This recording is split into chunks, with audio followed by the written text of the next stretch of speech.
பாரம்பரியமாக காங்கிரஸ் செல்வாக்கு மிகுந்த தொகுதியாக திருநெல்வேலி தென்காசிலாம் இருந்து வரக்கூடிய இடத்துல இப்போ பிஜேபி எப்படி அங்கே ஒரு வெற்றியை பெறும்னு நினைக்கிறீங்க? ஒரு காலத்தில் காங்கிரஸ் கட்சியாக இந்தியாவே ஆண்டது. இன்றைக்கி இந்தியாவில் ஒட்டுமொத்தத்தில் 40 சீட்டு தான் இன்றைக்கி வந்திருக்காங்க. அதனால் அப்போ செல்வாக்கு எப்படி இருக்குன்னு சொல்ல முடியும். வெள்ளத்திற்கு வந்தாரா மோடி அப்படின்னு எதிர்க்கட்சிகள் உங்களை நோக்கி கேள்வி முன்வைக்கிறாங்க. இந்த கேள்வி பரப்புரை களத்திலையும் வரும். அதை எப்படி எதிர்கொள்வீங்க? பிரபலங்கள் எல்லாரையும் களத்தில் இறக்கணும்னு கட்சி முடிவு பண்ணுதா? வாக்குகளை பெறுவதற்கு பிரபலங்கள் தான் வேணுங்கிற இடத்துல தான் இன்னும் கட்சி இருக்கா? பிரபலங்கள் தான் வரணுங்கிறதுன்னு கட்டாயம் இல்லை. பிரபலங்களை வச்சு ஜெயிக்கிறத வாய்ப்பு இருந்தால் அதை நிறுத்தல் ஒன்று தவறு ஒன்றும் இல்லையே. களத்தில் பிரதான எதிரின்னு யாரை பார்க்குறீங்க? இப்போ திராவிட முன்னேற்ற கழகத்தில் காங்கிரஸ் வேட்பாளர், அதிமுகலேருந்து சிம்லா முத்துச்சோழன் திமுகலேருந்து வந்தவங்களை இறக்கியிருக்காங்க.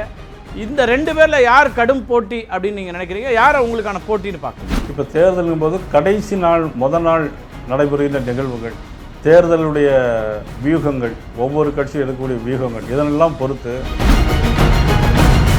பாரதிய ஜனதா கட்சி எத்தனை இடங்களை வெற்றி பெறணும்னு நினைக்குதா அல்லது வாக்கு சதவீதத்தை நிரூபிக்கிறதா இந்த தேர்தலுடைய அடிப்படை நோக்கமா இருக்கா? குறிப்பா அதிமுக பின்னுக்கு தள்ளி 2வது இடம் வரணுங்கிறது மட்டும்தான் உங்க எய்மா இருக்கா? தொடர்ச்சியாக அவங்க சொல்றது 60 ஆண்டுகளாக திராவிட பூமியா இருக்கு, திராவிட கட்சிகள் தான் ஆட்சி பெற முடியும், மக்களுடைய ஆதரவு திராவிட கட்சிகளுக்கு தான் இருக்குன்றாங்க. திமுகவும் இத்தனை ஆண்டு காலம் ஆண்டு விட்டது, அதிமுகவும் இத்தனை ஆண்டு காலம் ஆகிவிட்டது. ஆனால் இப்போ ஒரு பெரிய ஒரு எழுச்சி மக்கள் மனதில் இருக்கிறது எங்களால் புரிந்து கொள்ள முடிகிறது. அதனுடைய அடிப்படையில் என்னுடைய கருத்துக்களை நான் சொல்கிறேன். உங்களோட கூட்டணியில் பயணித்த திரு கிருஷ்ணசாமி, புதிய தமிழகம் கட்சியினுடைய கிருஷ்ணசாமி நியூஸ் 18 கொடுத்த பேட்டியில் சொல்றாரு, அது ஒரு இருண்ட காலமாக இருந்துச்சு, அவர்களோடு பயணித்ததனால் எனக்கு கிடைச்சதை விட இழந்தது அதிகம் அப்படிங்கிறாரு. அந்த கேள்வியை தவிர்க்கிறீங்கன்னு நான் எடுத்துக்கலாமா?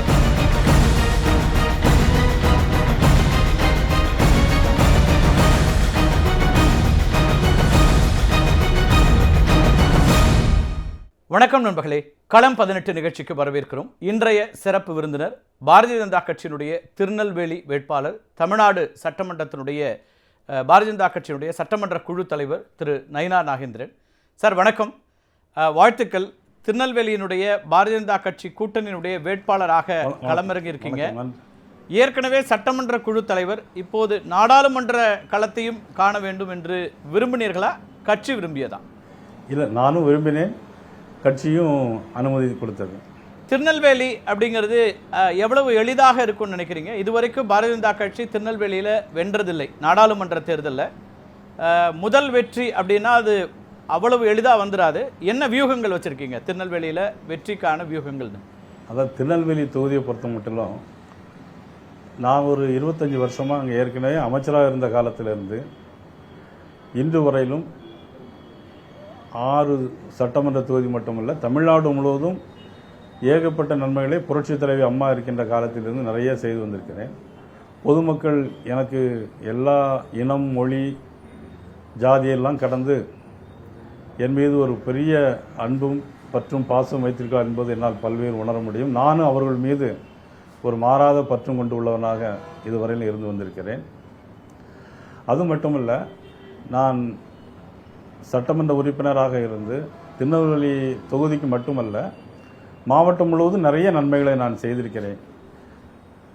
அதனால் எனக்கு வெற்றி வாய்ப்பு எளிதாக இருக்கும் என்று நான் நம்புகிறேன். நீங்களே குறிப்பிட்டது போல அதிமுகவில் ஆட்சி காலத்தில் திருமிகு ஜெயலலிதா அவர்களுடைய தலைமையில் இருந்தபோது அமைச்சராக இருந்து பல விஷயங்களை செய்திருக்கீங்க. கடந்த முறை தேர்தலை களம் காணும் போதும் அதிமுக கூட்டணியில் இருந்தது. அப்படி அதிமுகவுடைய பின்னணி இல்லாமல் களம் அவ்வளோ எளிதாக இருக்குமா உங்களுக்கு? இப்போ பாரதிய ஜனதா கட்சியில் அதிமுக கூட்டணி இல்லை, அது ஒரு பெரிய பின்னடைவு இல்லையா? இப்போ நான் ஜோசியர் கிடையாது. நம்ம ஏதோ பேட்டியில் பேசுகிறது என்பது வேறு, நடைமுறை சிக்கலுங்கிறது வேறு. இப்போ அதிமுகவும் இப்போ 2ஆக தான் இருக்குது, பிளவுபட்டு தான் இருக்குது. இப்போ ஓபிஎஸ் தலைமையில் ஒரு அணி, டிடிவி தலைமையில் ஒரு தனி அணி, எல்லாம் பிரிஞ்சிருக்கு. இப்போ அவங்கெல்லாம் எங்கள் கூட இருக்கிறாங்க. பிறகு தோழமை கட்சிகள் இப்போ எங்களுக்கு திரு ஜான் பாண்டியன் அவர்கள் எங்களோடு இருக்கிறாங்க. பிறகு ஐஜேகே, நீதி கட்சி மற்றும் பாட்டாளி மக்கள் கட்சி எங்களோடு இருக்கிறது.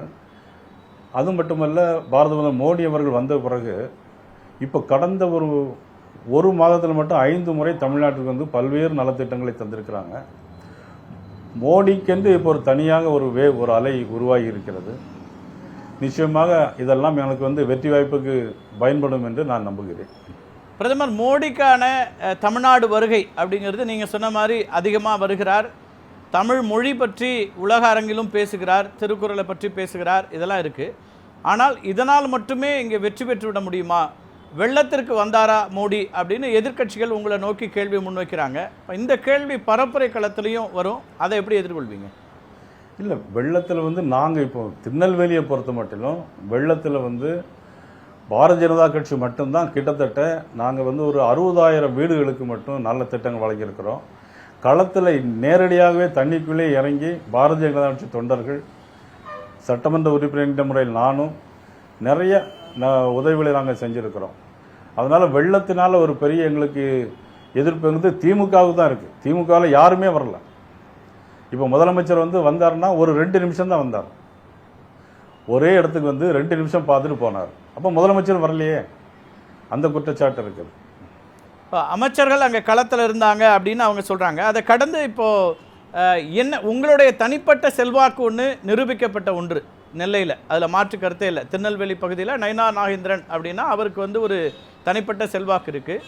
ஆனால் அது பாரம்பரியமாக காங்கிரஸ் செல்வாக்கு மிகுந்த தொகுதியாக திருநெல்வேலி தென்காசிலாம் இருந்து வரக்கூடிய இடத்துல இப்போ பிஜேபி எப்படி அங்கே ஒரு வெற்றியை பெறும்னு நினைக்கிறீங்க? காங்கிரஸ் கட்சி ஒரு காலத்தில் இருந்தது.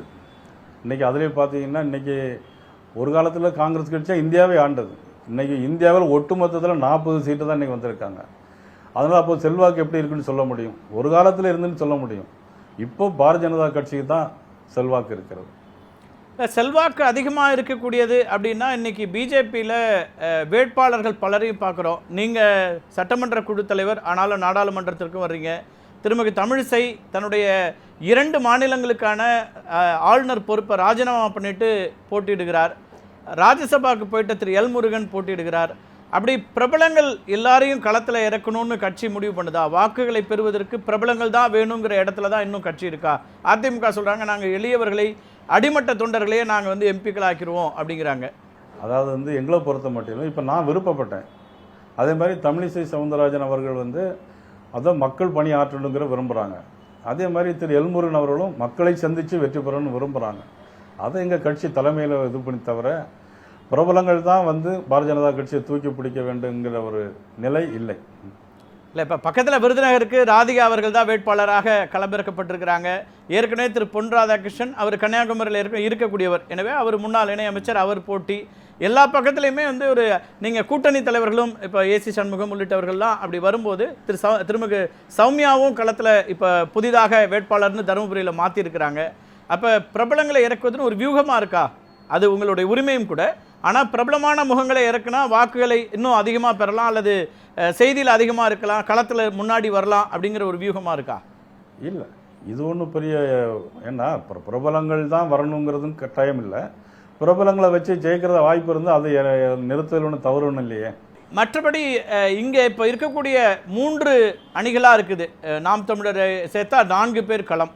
அப்போ இந்த 4 முனை போட்டி அப்படிங்கிறது ரொம்ப நெருக்கடியாக இருக்காதா எந்த ஒரு வேட்பாளருக்கும்? அதை எப்படி பார்க்குறீங்க? நீங்கள் பல தேர்தல்களை பார்த்தவர்.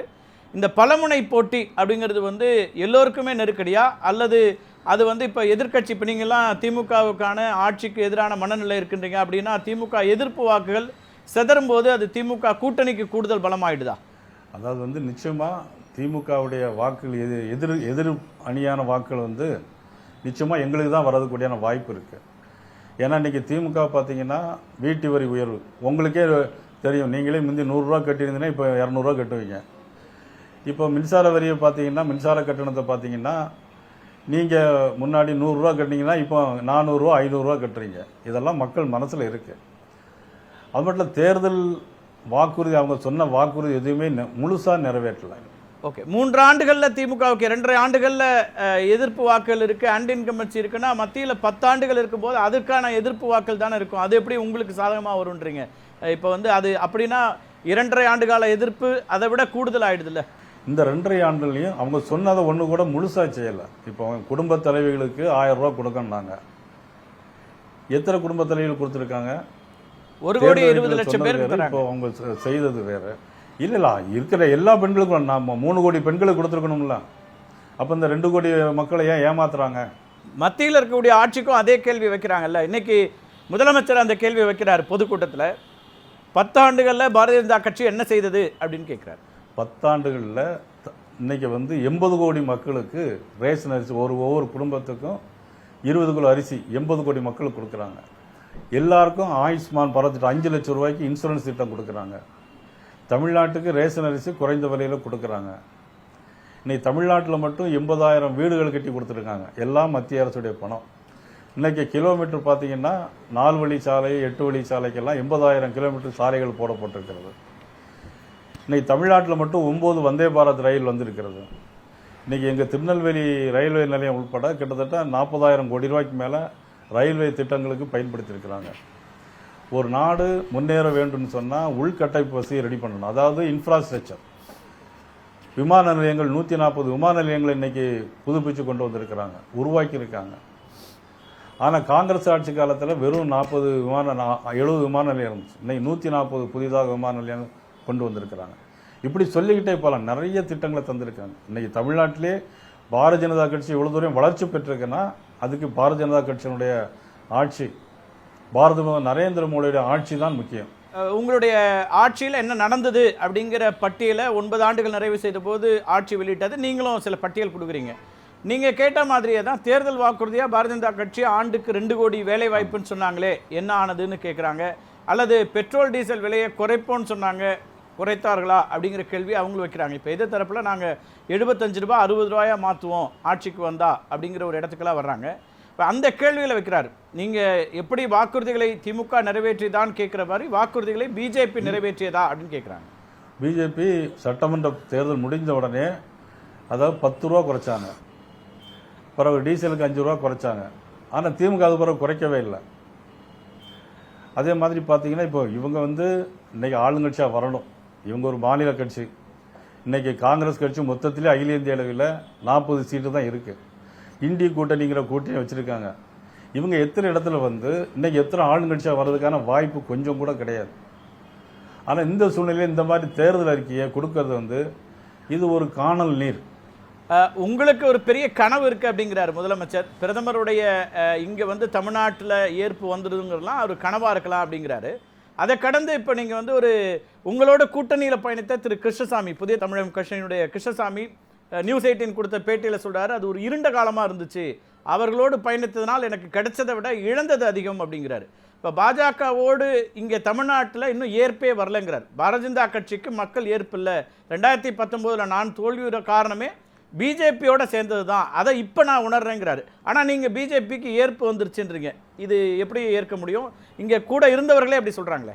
அது ஜூன் 4ஆம் தேதி தான் தெரியும். உங்களுக்கும் தெரியாது, எனக்கும் தெரியாது. ஜூன் 4ஆம் தேதி ஏற்பு இருக்கிறதா இல்லையாங்கிறது தெரியும். நிச்சயமா மக்கள் தான் முடிவு செய்யணும். களத்தை பொறுத்த வரைக்கும், தேர்தலை பொறுத்த வரைக்கும் ஜனநாயக திருவிழாவில் அவங்க தான் இறுதி எஜமானர்கள், அதில் மாற்று கருத்து இல்லை. உங்கள் அனுபவத்திலேருந்து நீங்கள் அழகாக சுருங்க சொல்லி உங்களுடைய அந்த கேள்வியை தவிர்க்கிறீங்கன்னு நான் எடுத்துக்கலாமா? திரு கிருஷ்ணசாமியோட விமர்சனம் ஒன்று இருக்குது. நேரடியாக சொல்கிறாரு, நான் அவர்களோடு இருந்ததுனால் இழந்து விட்டேன், என்னோட 10 ஆண்டு காலத்தை இழந்துட்டேங்கிறார். ரொம்ப கடுமையான விமர்சனத்தை வைக்கிறார். இங்கே ஆன்மீகம் வேறு அரசியல் வேறுன்ற புரிதல் மக்கள்கிட்ட இருக்குது தமிழ்நாட்டில். ஆனால் அவங்க இந்துத்துவ காமிச்சு இங்கே ஏமாத்திடலான்னு பார்க்குறாங்க. இது நடக்காது, வளராது அப்படிங்கிறாரு. சரி, அது அவருடைய கருத்தாக இருக்கலாம். இல்லை, நான் ஏன் அதை குறிப்பிட்டேன்னா, இப்போ திமுக கூட்டணி ரொம்ப நாளாக இதை சொல்லிட்டு இருக்கிறாங்க. ஆனால் உடன் பயணித்தவரும் அதை சொல்கிறாருங்கிறதுனால வெறும் இந்துத்துவத்தை மட்டும்தான் இங்கே நம்பி களமிறங்குதா பாரதிய ஜனதா கட்சி, அது வாக்குகளாக மாறும்னு நீங்கள் நம்புறீங்களா? இல்லை, நிச்சயமாக நான் சொன்ன மாதிரி பாரதிய ஜனதா கட்சி கூட்டணி பெரும்பான்மையான இடங்களில் நிச்சயமாக வெற்றி பெறும். அதில் எந்த விதமான சந்தேகம் உங்களுக்கு வேண்டாம். இப்போ இந்த தேர்தலை பொறுத்த வரைக்கும் உங்களுக்கு களம் நல்லா தெரியும். நிச்சயமாக நீங்கள் ஒரு மாற்றத்தை சந்திக்குது. குறிப்பாக தென் மாவட்டங்களில் இப்போ உங்களுக்கு ஒரு வளர்ச்சி இருக்குன்னு நீங்கள் நம்புறீங்க. கூடவே திரு டிடிவி தினகரன், திரு ஓ பன்னீர்செல்வம் உள்ளிட்டவர்கள்லாம் இருக்கிறாங்க. அப்போ அது ஒரு கூடுதல் வாக்குகை உருவாக்குன்றீங்க. உங்களுக்கு களத்தில் பிரதான எதிரின்னு யாரை பார்க்குறீங்க? இப்போ திராவிட முன்னேற்ற கழகத்தில் காங்கிரஸ் வேட்பாளர், அதிமுகலேருந்து சிம்லா முத்துச்சோழன் திமுகலேருந்து வந்தவங்களை இறக்கியிருக்காங்க. இந்த 2 பேரில் யார் கடும் போட்டி அப்படின்னு நீங்கள் நினைக்கிறீங்க? யாரை உங்களுக்கான போட்டின்னு பார்க்குறீங்க? இல்லை, என்னை பொறுத்தவரையில் நான் யாரையும் குறைத்து மதிப்பிடுவதற்கு நான் தயார் இல்லை. ஏன்னா தேர்தல் நேரங்களில் பல்வேறு சுண்டம் இப்போ தான் ஆரம்பிச்சிருக்கிறோம். இப்போ தேர்தலுங்கும் போது கடைசி நாள் முதல் நாள் நடைபெறுகின்ற நிகழ்வுகள், தேர்தலுடைய வியூகங்கள், ஒவ்வொரு கட்சியும் எடுக்கக்கூடிய வியூகங்கள், இதனெல்லாம் பொறுத்து தேர்தல் சூழ்நிலைகளே மாறும். அதனால் இப்போ இன்னைக்கு உடனடியாக இன்னைக்கு எடுத்த உடனே இன்னும் ஒரு 19ஆம் தேதி தேர்தல், இன்னைக்கு 20, இன்னும் கிட்டத்தட்ட ஒரு மாதம் முழுசாக இல்லை. அதனால் இதெல்லாம் வச்சு உடனடியாக நம்ம எதுவுமே சொல்லிட முடியாது. ரொம்ப சரியான ஒரு விஷயம் தான். தேர்தலை பொறுத்த வரைக்கும் ஒரு வாரம் என்பது நீண்ட காலம், அதில் என்ன மாற்றங்களும் வருங்கிறது நீங்கள் உங்கள் அனுபவ புரிதல்லேருந்து சொல்கிறீங்க. இப்போ உங்களுடைய வெளியிலேருந்து வர வைக்கிற விமர்சனம் என்னென்னா, பாரதிய ஜனதா கட்சி ஆமாம் எத்தனை இடங்களை வெற்றி பெறணும்னு நினைக்குதா அல்லது வாக்கு சதவீதத்தை நிரூபிக்கிறதா இந்த தேர்தலுடைய அடிப்படை நோக்கமாக இருக்கா? தமிழ்நாட்டில் எத்தனை இடம் ஜெயிக்கிறோங்கிறத விட தமிழ்நாட்டில் எவ்வளோ வாக்குகளை பெறுகிறோம், குறிப்பாக அதிமுகவை பின்னுக்கு தள்ளி 2வது இடம் வரணுங்கிறது மட்டும்தான் உங்கள் எய்மாக இருக்கா? நாங்கள் யாரையும் பின்னுக்கு தள்ளணுங்கிற எண்ணம் எங்களுக்கு கிடையாது. நாங்கள் வெற்றி பெறணும் அப்படிங்கிறது தான் எங்களுடைய நோக்கம். 39 இடங்களில் பாண்டிச்சேரி உள்பட நிச்சயமாக நாங்கள் பெரும்பான்மையான இடங்களில் வெற்றி பெறுங்கிற நம்பிக்கை எங்களுக்கு இருக்குது. இல்லை, யாரை இப்போ 2வது இடத்துக்கு போவாங்க? நீங்கள் உங்கள் நம்பிக்கையை வெளிப்படுத்துறீங்க, சரி நாங்கள் முதலிடத்துக்கு வந்து விடுவோம்னா 2வது இடம் யார்? அப்போ அவ்வளவு நம்பிக்கை வெளிப்படுத்துகிற உரிமை உங்களுக்கு இருக்குது. ஆனால் வாக்குகளாக வருதாங்கிறது நீங்கள் சொன்ன மாதிரி ஜூன் 4 தான் தெரியும். ஏன்னா இங்கே வந்து அதிமுக ஒரு பிரதான கட்சி, திமுக ஒரு பிரதான கட்சி, 2 கட்சிகள். இங்கே திராவிடம் அப்படிங்கிறது தான் சார் தொடர்ச்சியாக அவங்க சொல்கிறது. 60 ஆண்டுகளாக திராவிட பூமியாக இருக்குது, திராவிட கட்சிகள் தான் ஆட்சி பெற முடியும், மக்களுடைய ஆதரவு திராவிட கட்சிகளுக்கு தான் இருக்குன்றாங்க. அதுக்கு மாற்ற ஒரு தேசிய கட்சி வர முடியுமான்னு கேட்குறேன். இல்லை, ஏன் வர முடியாதுன்னு நான் நினைக்கிறேன். நீங்கள் நினைக்கிறீங்க அதை எப்படின்னாக்க, நான் ஆரம்பத்தில் சொன்ன மாதிரி இப்போ அது ஒரு ஜோசியமாக நம்ம சொல்ல முடியாது. 2வது வரும், 3வது வரும், இல்லை உங்களுக்கு சூரியன் உச்சத்தில் இருக்குது அல்லது சுக்கிரன் நீசமாக இருக்குன்னுலாம் சொல்ல முடியாது. அதனால் வந்து எங்களுடைய வெற்றி வாய்ப்பு எங்களுக்கு ஒரு நம்பிக்கை இருக்கிறது எங்களுக்கு. இல்லை, அதை நான் புரிஞ்சுக்கிறேன். நான் கொள்கை சார்ந்தே கேட்குறேன். அதாவது இங்கே இருக்கக்கூடிய திராவிட கட்சிகளுக்கு மாற்றாக ஒரு தேசிய கட்சி இங்கே முன்னிறுத்துறதுல, ஏன்னா நீங்கள் எல்லா களத்தையும் பார்த்தவருங்கிறதுனால நான் அந்த அனுபவத்துக்காக கேட்குறேன். அது அவ்வளோ எளிதாக நடந்துரும்னு நினைக்கிறீங்களா? அங்கே அதாவது தமிழ்நாட்டு மக்கள் வந்து என்றைக்குமே இது முன்னால் நடந்த சில விஷயங்கள் சில காலகட்டங்களில், அதாவது ஒரு காலகட்டத்தில் யார் தமிழ்நாட்டில் முதலமைச்சராக வரணும்னு ஓட்டு போடுவாங்க, அதுக்கு பிறகு யார் பிரைம் மினிஸ்டராக வரணும்னு ஓட்டு போடுவாங்க. இது ஒரு டைப்பாக இருந்துச்சு. அப்புறம் அம்மா வந்த பிறகு எம்ஜிஆர், புரட்சித்தில் எம்ஜிஆர் வந்த பிறகு அவங்க அதிமுக கூட்டணிக்கும் ஓட்டு போட்டாங்க. அதாவது 98 பார்த்தீங்கன்னா பாரதிய ஜனதா கட்சி அதிமுகவோட கூட்டணி இருந்தது. அப்போது அன்றைக்கி பெரும்பான்மை இடங்களில் வெற்றி பெற்றாங்க. 99 திமுகவோடு பாரதிய ஜனதா கட்சி கூட்டணி வச்சுருந்தது. அப்பொழுதும் திமுக பாரதிய ஜனதா கட்சி வெற்றி பெற்றது. இதுக்கு பின்னால் மாற்றம் ஏன் வரக்கூடாது அப்படின்னு சொன்னீங்கன்னா, 1967 காங்கிரஸ் கட்சி ஆட்சியில் இருந்தது. அன்றைக்கி திமுக ஆட்சிக்கு வந்துச்சு. 77 புரட்சியில் எம்ஜிஆர் அதிமுக உருவாக்கினார். 72 உருவாக்கி 5 வருஷத்தில் மீண்டும் முதலமைச்சராக வந்தார். ஒவ்வொரு மாற்றங்களும் மாநிலத்தில் ஏற்பட்ட மாற்றங்கள். இப்பொழுது திமுகவும் இத்தனை ஆண்டு காலம் ஆண்டு விட்டது, அதிமுகவும் இத்தனை ஆண்டு காலம் ஆகிவிட்டது. ஆனால் இப்போ ஒரு பெரிய ஒரு எழுச்சி மக்கள் மனதில் இருக்கிறது எங்களால் புரிந்து கொள்ள முடிகிறது. அதனுடைய அடிப்படையில் என்னுடைய கருத்துக்களை நான் சொல்கிறேன். எஸ், நீங்கள் வந்து பிரதமர் மோடிக்கான ஏற்புன்றீங்க. ஆனால் பிரதமர் மோடியே இங்கே பரப்புரைக்கு வரும்போது காமராஜர் அவர்களை குறிப்பிடுகிறார், எம்ஜிஆர் அவர்களை தான் பேச வேண்டியிருக்கு, ஜெயலலிதா அவர்களுடைய பேரை தான் சொல்ல வேண்டியிருக்குன்னா எங்கள் தலைவர்களை சொல்லி தான் அவங்க வாக்கு கேட்க வேண்டியிருக்கு அப்படின்றாங்க. உங்களுக்கு உங்களுடைய தலைவர்களை சொல்லி வாக்கு கேட்கக்கூடிய ஒரு களமாக தமிழ்நாடு இல்லையா? அதாவது நீங்கள் தவறாக புரிஞ்சுக்கிட்டீங்க. அதாவது புரட்சித் தலைவி அம்மா, புரட்சித் தலைவி எம்ஜிஆர்லாம் மிகப்பெரிய தலைவர்கள், இந்த நாட்டு மக்களுக்காக உழைச்சவங்க. பெருந்தலைவர் காமராஜ் இந்த நாட்டு மக்களுக்காக, ஏழை எளிய மக்களுக்காக உழைச்ச மாபெரும் தலைவர். அவருடைய பேரெல்லாம் அவருடைய நினைவு கூர்ந்து அவருடைய புகழாரம் செய்வதில் வந்து நீங்கள் வந்து தவறாக எடுத்துக்கூடாது. அதை புகழ்வது அப்படிங்கிறது இருக்கலாம். ஆனால் எங்கள் தலைவரை அவங்க எடுக்கிறாங்க, அதிமுக வாக்குகளை குறிவைக்க பார்க்குறாங்க, அப்படிலாம் நடந்துராது அப்படிங்கிறாங்க. அதிமுக வாக்குகளை பெறுவதற்காகத்தான் எம்ஜிஆர் அவர்கள், ஜெயலலிதா அவர்களுடைய பெயர் அங்கே பயன்படுத்தப்படுதா? விஜயகாந்த் அவர்களுக்கு ஒரு பெரிய கடிதம் எழுதுறீங்க, அப்படி மற்ற கட்சி தலைவர்களுடைய பெயர்களை பயன்படுத்தி வாக்கு வாங்க வேண்டிய இடம் தான் இன்னும் பிஜேபிக்கு இருக்கான்னு கேட்குறாங்க. 2 பேருமே விமர்சிக்கிறாங்க. அதை தேமுதிகவும் அந்த கேள்வி எழுப்புறாங்க, அதிமுகவும் எழுப்புறாங்க. இருக்கின்ற தலைவர்கள் யாரையும் புகழ்ந்து பேசலை. அதான் மறைந்த தலைவர்கள், மக்களுக்காக பணியாற்றிய தலைவர்களை நினைவு கூறுவதும், இப்போ திமுக ஆட்சியாக இருந்தாலும் அல்லது அந்தந்த ஆட்சி வரும்போது அவங்க அந்தந்த தலைவர்களுடைய பெயர்களையும் அல்லது கட்டிடங்களுக்கு பெயர் சூட்டுவது ஒரு வழக்கமான ஒன்று. அதனால் இது ஒரு அந்த தலைவர்களை நினைவு கூறு அது தவற எடுத்துக்கூடாது. இப்போ நீங்கள் பரப்புரையில் பிரதானமாக முன்வைக்கிறது, உங்கள் கூட்டணி முன்வைக்கிறது வாரிசு அரசியலை விமர்சிக்கிறீங்க, அதே போல் ஊழல் என்பதை முன்னிறுத்துறீங்க. ஆனால் இது ரெண்டையுமே நீங்கள் சொல்ல முடியுமான்னு கேட்குறாங்க. உங்களோடு இருக்கக்கூடிய கூட்டணி கட்சிகளில் பாட்டாளி மக்கள் கட்சி அல்லது தமிழ் மாநில காங்கிரஸ் உள்ளிட்ட எல்லா கட்சிகளுமே வாரிசுகள் அடிப்படையில் இருக்கிறாங்க. சந்திரபாபு நாயுடுவை அருகில் அமர்த்தி கொண்டு நீங்கள் ஊழல் எதிர்ப்பை பற்றி பேசலாமான்னு விமர்சனத்தை வைக்கிறாங்க. அப்போ இதெல்லாம் களத்தில் நீங்கள் எதிர்கொள்ள வேண்டியிருக்கும் தானே, அது எப்படி பிஜேபி எதிர்கொள்ள போகுது? இல்லை, வாரிசு அரசியலை பொறுத்த மட்டும் அது எங்கள் பிஜேபியில் தான் நாங்கள் பார்க்கணுமே தவிர தோழமை கட்சிகள் அவங்க இருக்கிறாங்க அப்படின்னா அதை நம்ம போய் கேட்க முடியாது. அவங்கள எப்படி போய் நீங்கள் வாரிசு அரசு நடத்தீங்க அப்படின்னு சொல்ல முடியாது. எங்கள் கூட்டணி கொள்கை அளவுனால கூட்டணி அப்படின்னு இல்லை, தேர்தலுக்கான கூட்டணி. ஓகே, திருநெல்வேலி மக்களுக்கு நீங்கள் சொல்ல விரும்புகிற வாக்குறுதி நீங்கள் கட்சியாக கொடுக்கும், அதை தாண்டி திரு நயினா நாகேந்திரன் நான் வெற்றி பெற்றால் திருநெல்வேலிக்கு இந்த விஷயங்களை செய்யணும்னு நான் விரும்புகிறேன் அல்லது செய்வேன் அப்படின்னு நீங்கள் சொல்லக்கூடிய வாக்குறுதி என்ன? தாமிரபரணி ஆற்றங்கரையில் வைகை கரையில் இருக்கிற போல 2 சைடும் பாலங்கள் போட்டு போக்குவரத்து நெரிசலை தவிர்க்க வேண்டும். எல்லா கிராமங்களுக்கும் பிரைம் மினிஸ்டருடைய ஜல்சக்தி திட்டம் எல்லா வீடுகளுக்கும் கொடுக்கணும். சாலைகள் மேம்பாடு மற்றும் பொதுமக்களுக்கு தேவையான இன்னும் வேலை வாய்ப்புகள். உதாரணமாக சொன்னப்போனா கங்கை உண்டான் சிப்காட்டில் பார்த்தீங்கன்னா முதலாக நான் அமைச்சராக இருக்கும்போது சிப்காட் திமுக காலத்தில் கொண்டு வரப்பட்டது. ஆனால் அதே நேரத்தில் பார்த்தீங்கன்னா ஒரு கொக்கோகோலா கம்பெனியை முறை நான் பெர்மிஷன் கொடுக்கும்போது அவ்வளவு கம்யூனிஸ்ட் கட்சிக்காரர்களும் எதிர்த்தாங்க. தாமிரபரணி ஆற்றுக்கும் தண்ணி எடுக்கக்கூடாதுன்னு சொன்னாங்க. ஆனால் நீங்கள் அதே சிப்காட்டில் இன்றைக்கி பார்த்தீங்கன்னா 50க்கும் மேற்பட்ட தொழிற்சாலைகள் இன்றைக்கி இங்கேயே பார்த்தீங்கன்னா 30,000-40,000 பேர் வேலை பார்க்குறாங்க. ஆனால் இந்த மாதிரி தொழிற்சாலை வருவதற்கும் தொழில் கூடங்களை உருவாக்குவதற்கும் வேலைவாய்ப்புகளை உருவாக்குவதற்கும் என்னால் முடிந்த அளவு முயற்சி செய்வேன். நன்றி திரு நயினா நாகேந்திரன். நிறைய பணிகளுக்கு இடையில் எங்களோட இணைஞ்சிருக்கீங்க. இது நான் ஏற்கனவே குறிப்பிட்டது போல தேர்தலில் ஜனநாயகத்தில் வாக்காளர்கள் தான் இறுதி எஜமானர்கள். அப்படி திருநெல்வேலியுடைய வாக்காளர்கள் என்ன முடிவை உங்களுக்கு கொடுக்க போகிறாங்கன்னு காத்திருக்கலாம். உங்கள் வருகைக்கும் கருத்து பகிர்வுக்கும் மிக்க நன்றி. மீண்டும் ஒரு நிகழ்ச்சியில் சந்திக்கலாம் நண்பர்களே. நன்றி, வணக்கம்.